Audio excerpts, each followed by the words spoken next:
guys, it's Julie, and we made it to Lowe's on a 97-degree day, and I'm with Luna, the Pittie.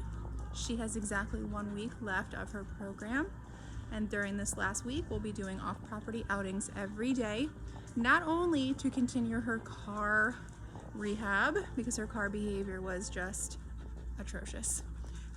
We are going to be using all of her new skills, training, obedience, and mindset out in public to help her generalize everything she's learned, which means teaching her it applies not just in the training room and not just in our front yard. Teaching her that it applies everywhere, even at a public store, even in downtown areas, even with other people around. So this is a really important part of the process. We added a week on for Luna because of her anxiety, and we were dead on with needing that extra week because the anxiety is so bad, it fogs her brain to where we have to move a little bit more slow with her.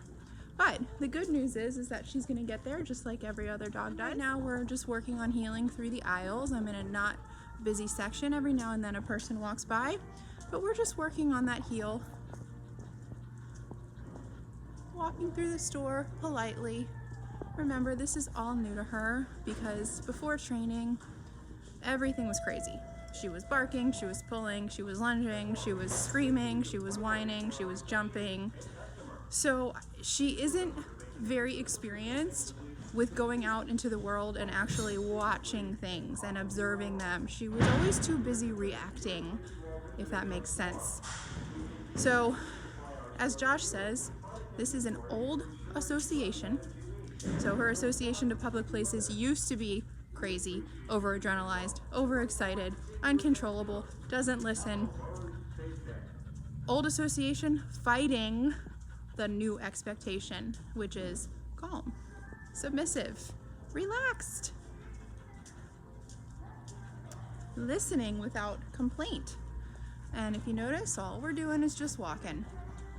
And if she moves out of heel position, I have my remote. Beep there for lagging, and she closes the gap. If I stop, she should sit. Sit. Very good girl. Heel. And we'll be continuing this every day for the next week. Okay guys, we're doing a downstay at the main entrance of Lowe's. Lots of people, lots of sounds, lots of carts. It's taking her a while, more than the average dog, to actually calm down, but way better than when we first got here. So when we first got here, she was trying to break her downstays at the first sight of any person she saw, people all over the place.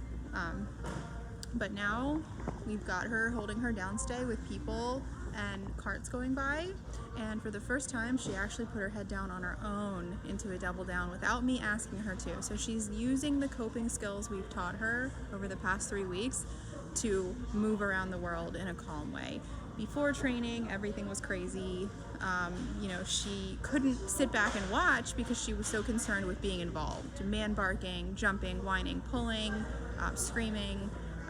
So this is, like I said, a whole new way of life for her, and the only thing to do now is practice it. Get out there, we call it exposure therapy, put her in stationary commands in busy places like this, and just ask her to watch. Anything, whining, barking, breaking command, all of that stuff gets corrected, so the only thing left is to hold the downstay, even as people walk by. It gives her an opportunity to watch the world instead of acting on her impulses all the time and going towards it and reacting to it. So this stuff works. This is how we help rehab these dogs.